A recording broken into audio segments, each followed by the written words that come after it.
और अभी आपको ये बताएं कि हक और सच के साथ खड़ा होने पर इमरान खान ने एक बार फिर बोल को खिराजे तहसीन पेश किया। बोल के तजियाकार समी इब्राहिम और नुमाइंदा खुसूसी अब्बास शब्बीर से मुलाकात में कहा कि शुएब शेख एक बहादुर इंसान है। शुएब शेख ने बड़ी हिम्मत से हक और सच का साथ दिया है। इमरान खान ने कहा कि बोल ने मार्च को बेहतरीन कवरेज दी।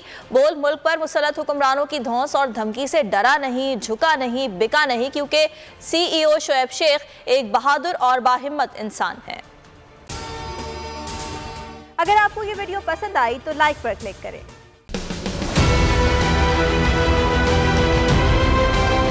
मैं आज बोल्ड टीवी वाले शुएब शेख को, उन्होंने उसकी जिंदगी को खतरा अब हो गया।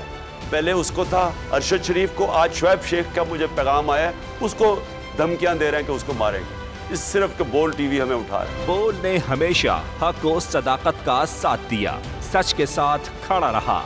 हम हैं मिसाल अब्र, मगर इस हवा से हम डर कर सिमट ही जाएंगे, ऐसे भी हम नहीं। बड़ी मुश्किलात, बड़े बड़े चैलेंजेस, सिर्फ बोल खड़ा रहा, बोल डटा रहा। बोल को है जरूरत अवाम के दुआओं की।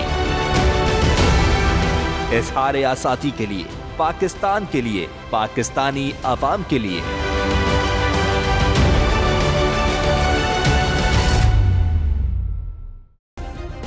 सब्सक्राइब करें और बेल दबाएं ताकि कोई खबर रह न जाए।